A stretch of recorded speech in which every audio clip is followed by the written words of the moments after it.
জাতীয়তাবাদের খুব বড় সমস্যা হলো আপনার যোগাযোগের ধরন পাল্টে দেয় এবং এর ফলে নিজের সাথে আপনার যে দূরত্ব তৈরি হয় সেটা আপনার ক্ষতি করে।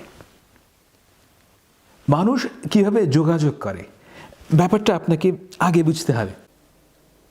মানুষের যোগাযোগ মূলত দুই রকমের। একটা হলো মাইক্রো লেভেল, মানে রাফলি স্পিকিং ঘরের ভেতরে। আরেকটা হলো ম্যাক্রো লেভেলে, মানে ঘরের বাইরে। বলছি না যে আমরা সবাই বিশেষজ্ঞ, কিন্তু মাইক্রো লেভেলে আমরা মোটামুটি বুঝি যে কীভাবে যোগাযোগ করতে হয়। যোগাযোগের আসল সমস্যা হয় ম্যাক্রো লেভেলে, মানে যেখানে আপনি সমষ্টিকে অ্যাপ্রোচ করবেন। বাজারে, চাকরি ক্ষেত্রে, লেখালেখিতে, যাদের ফ্যান ফলোয়িং আছে তাদের জন্য, ফেসবুকে। এই সমষ্টি ইজ এ মেস। প্রথম সমস্যা হলো ভাষার সমস্যা। কোন ক্রাউডে গিয়ে আপনি সালাম দেবেন আর কোন ক্রাউডে গিয়ে হাউ ইউ ডুইং মাইট বলবেন, এতটুকু আপনি নিশ্চিত না। উইটগেনস্টাইন ভাষার এই খামতি নিয়ে বিস্তর লিখেছেন, টেরিফিক। কিন্তু ভাষার সমস্যার উপরে আরও অনেক লেয়ারের সমস্যা আছে। Primarily because you have to act, and when you act it becomes a whole different level of a mess. সমস্যা হচ্ছে গিয়ে মাইক্রো লেভেলে যা পারফেক্ট সেন্স মেক করে, ম্যাক্রো লেভেলে গেলে ওই একই কাজ কোনো সেন্স মেক করে না। যেমন ধরেন, পরহেজগার সরকারি কর্মচারী, তিনি সন্তানকে বলছেন যে সৎ থাকবা, নামাজ পড়বা, সুন্দর কথা। কিন্তু ওই একই লোক আবার দেখবেন যে লাইলাতুল ইলেকশনে তাহাজ্জুদ নামাজ পড়ে স্কুলে গিয়ে জয় বাংলা বলে 300টা ভোট দিয়ে এলো। এখন এই লোকটার আসল সমস্যা হলো তার মোরাল কোড মাইক্রো লেভেল ও ম্যাক্রো লেভেলে আলাদা, যা সে বুঝতে পারছে না। মাইক্রো লেভেলে তার আল্লাহ হলো পরাক্রমশালী চিরন্তন আল্লাহ, যে আল্লাহর ভয়ে রসুল সারা রাত কাঁদতেন। কিন্তু ওই একই ব্যক্তি যখন ম্যাক্রো লেভেলে প্রবেশ করেন, তার আল্লাহ হয়ে যায় সান্টা ক্লজ, যার একমাত্র কাজ উপহার দেয়া এবং মাফ করে দেয়া। খুব খেয়াল করেন যে তিনি ম্যাক্রো লেভেলে উপস্থিত হলে তার সেলফ এবং ফ্রি উইল এর মধ্যে একটা ডিসোসিয়েশন হচ্ছে। তিনি আর তার কর্মের অধিকারী নন। কে তার কর্মের অধিপতি? বিদ্যমান ব্যবস্থা। তিনি উপায়হীন হয়ে 300 ভোট দিয়েছেন এবং এই উপায়হীনতাকে গ্রাহ্য করা আল্লাহর কর্তব্য এবং মাফ তিনি করবেনই। এই সমস্যাটা ভালো বুঝেছিলেন Saint Augustine, absolutely brilliant man and a terrific writer. আপনারা যারা পোলেমিক শিখতে চান ও রিটোরিক শিখতে চান, সেন্ট অগাস্টিনের কনফেশনস পড়তে পারেন। সেন্ট পলকে বাদ দিলে উনি সম্ভবত আর্লি ক্রিশ্চিয়ানিটির সবচাইতে গুরুত্বপূর্ণ থিওলজিয়ান। উনি রসুল পাকের জন্মের মোটামুটি 150 বছর আগের মানুষ, রোমান নর্থ আফ্রিকার, এখনকার আলজেরিয়ার মানুষ। উনি যৌবনে ম্যানিকিস্ট ছিলেন এবং পরে খ্রিস্টান হন। এক অর্থে কনফেশনস হল সেন্ট অগাস্টিনের very intimate conversation with God. বইটা একটা বিউটিফুল মোনাজাত।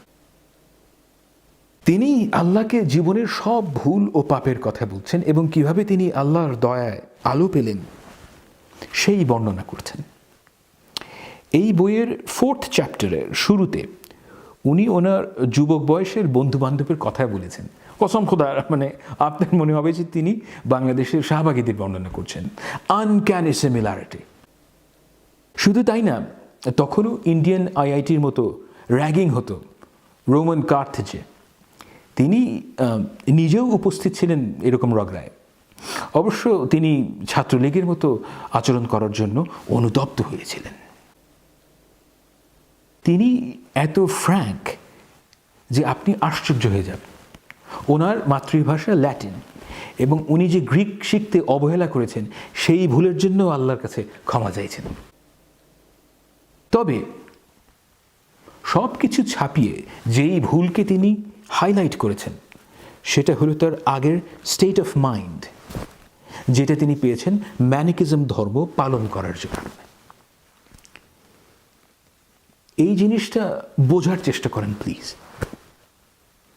এই ধর্মটা হলো প্রফেট ম্যানের ধর্ম। উনি ব্যাবিলনিয়ান, মানে এখনকার ইরাকের লোক ছিলেন।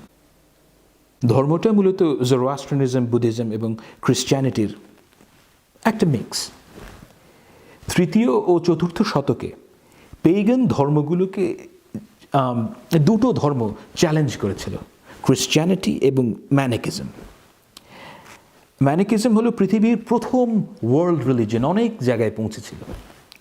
ইনফ্যাক্ট ম্যানিকিজমকে মনে করা হতো যে এটা একটা রিজন বেসড ধর্ম, অন্যদিকে ক্রিশ্চিয়ানিটি হলো ফেইথ বেসড ধর্ম। পার্থক্যটি ইম্পর্ট্যান্ট। সেই সময় ম্যানিকিজম ছিল এডুকেটেড এবং কুল পিপলের ধর্ম, আর ক্রিশ্চিয়ানিটি হলো মফিজদের ধর্ম। তো এই ধর্মের ওয়ার্ল্ড ভিউ কি? In the beginning, there were two independent kingdoms, kingdom of light and kingdom of darkness. Okay? এই দুই কিংডম একে অন্যের উপস্থিতির কথা জানত না। দুষ্টুদের রাজা কিং অফ ডার্কনেস জানতো না যে কিংডম অফ লাইট এক্সিস্ট করে। ঠিক আছে? এরপর কি হলো?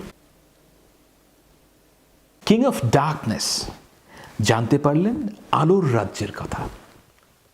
অন্ধকারের রাজার ছিল 5 সন্তান, হে পিতার মতো। তারা কিংডম অফ লাইটকে আক্রমণ করল এবং সব দখল করে ফেলল। এই অবস্থা থেকে বাঁচার জন্য কিং অফ লাইট মানে গড মাদার অফ লাইফকে সৃষ্টি করলেন, যিনি জন্ম দিলেন আদি মানুষের। এরপর শুরু হলো স্টার ওয়ার্স, ভালো ও খারাপের মধ্যে। ম্যানিকিস্ট মিথোলজি অনুযায়ী এই যুদ্ধের কোনো স্পষ্ট বিজয়ী নাই। ফলে এই যে মেটেরিয়াল পৃথিবীর জেনেসিস, আমাদের পৃথিবী, এখানে ভালো ও খারাপ দুটো মিক্স হয়ে গিয়েছে।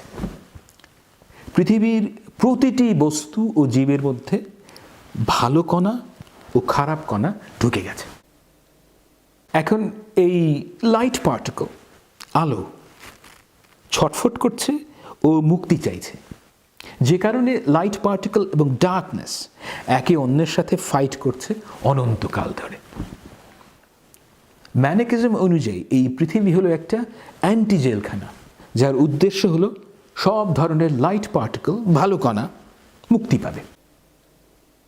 সেন্ট অগাস্টিন ঠিক কেন ম্যানিকিস্ট স্টেট অফ মাইন্ডকে সমালোচনা করেছিলেন?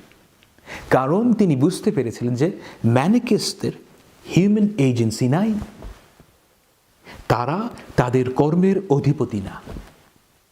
লাইট পার্টিকল এবং ডার্কনেস যেই রেশিওতে মিক্স হওয়ার কথা, সেটা তো হয়েই আছে। একটা স্বয়ংক্রিয়তা আছে, মানে আপনার আর কিছুই করার নেই, আগে থেকেই সব ঠিক হয়ে আছে। এবং সেন্ট অগাস্টিন দেখেছিলেন যে পাপ করার পর ম্যানিকিস্টরা অনুতপ্ত না, খুব সহজেই নিজেদের ক্ষমা করে দিচ্ছে। কারণ তাদের চোখে তারা যে পাপ করে বা ভুল করে, তার কারণ ওই ডার্কনেস, যার উপর তার নিজের কোনো কন্ট্রোল নাই। এখানে এব্রাহামিক রিলিজনের বিশেষত্বটা বুঝেন। This is very important. There is a path of light, a path of righteousness and a path of darkness. কোন রাস্তায় আপনি উঠবেন সেটা আপনার উপর। আপনি সভরেন, আপনার হিউম্যান এজেন্সি আছে। এবং একজন বিচারক আছেন যিনি ন্যায়নিষ্ঠ এবং করুণাময়, যিনি আপনার প্রতিটি কাজ দেখছেন। আপনার কর্মের অধিপতি আপনি। ভালো করলে তার পুরস্কার আপনার, আবার খারাপ করলে তার শাস্তিও আপনার। You are the master of your own ship. Saint Augustine বুঝেছিলেন যে ম্যানিকিস্টদের মাথায় সেই হিউম্যান এজেন্সি নাই। তারা এক এক সময় সুবিধা মতো এক এক যুক্তি দিয়ে নিজেদের কাজকে জাস্টিফাই করে। তিনি বলছেন যে ম্যানিকিস্টরা কোনো মাংস খেত না, কারণ মাংসের মধ্যে লাইট পার্টিকেল নাই। ওকে, তো লাইট পার্টিকেল কোথায় বেশি আছে? ফলের মধ্যে, যেমন ফিগ, সূরা 3:3। আঞ্জির হলো হেলেনিক ওয়ার্ল্ডের সবচাইতে আরাধ্য একটা ফল। এখনও আঞ্জির খুবই দামি ফল। তো লাইট পার্টিকেল এই আঞ্জির থেকে কিভাবে মুক্তি পাবে? ম্যানিকিস্ট প্রিস্ট, মানে পুরোহিতের পেটে গেলে এই লাইট পার্টিকেল মুক্তি পাবে। কিন্তু যে আম ম্যানিকিস্ট, তার জন্য গাছ থেকে আঞ্জির পেরে আনাটাও নিষিদ্ধ। বুঝেন? কিন্তু যেই আঞ্জিরের কাছে যাওয়াটাও ম্যাঙ্গো পিপলের জন্য হারাম, সেই একই আঞ্জির পুরোহিতের পেটে গেলে মুক্তি পাবে এবং বেহেশতে চলে যাবে। এই জিনিসটা আজকেও রেলেভেন্ট। আমি কোনো স্পেসিফিক ধর্মের ক্রিটিক করতে বসি নাই। আমি বলছি ওই স্টেট অফ মাইন্ডের কথা যেখানে you are not the actor. জাতীয়তাবাদীদের পৃথিবীতে দেখবেন অন্য কেউ আপনার ভাগ্য নিয়ন্ত্রণ করছে। ফলে আপনার সব সময় শত্রুর প্রয়োজন হবে। পাকিস্তানের একটা চাওয়ালাকেও আপনার পোটেনশিয়াল শত্রু মনে হবে এবং আপনি ঘৃণা করতে শিখবেন।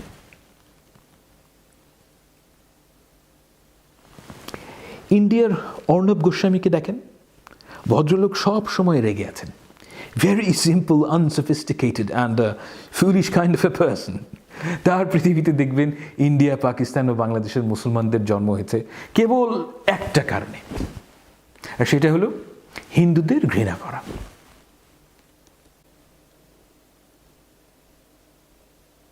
এই যে dissociation of self and free will, এটা একটা ভয়ঙ্কর অবস্থা। আপনি আপনার মালিক না, অন্য কেউ, আপনার শত্রু, মাল্টিন্যাশনাল কোম্পানি, ভিন্ন দেশের গোয়েন্দা সংস্থা আপনাকে নিয়ন্ত্রণ করছে। এই মানসিক অবস্থাকে যদি আপনি একবার আশকারা দেন, দেখবেন যে আপনার প্রতিটি বিপর্যয়ের জন্য দোষী অন্য কেউ। জাতীয়তাবাদের মূল সমস্যা হলো ইন্ডিভিজুয়াল লেভেলে। এখানে ব্যক্তিকে বলি দেয়া হয় বাটপারদের জন্যে, অনেক ক্ষেত্রেই মাটিতে শুয়ে থাকা বাটপারদের জন্যে।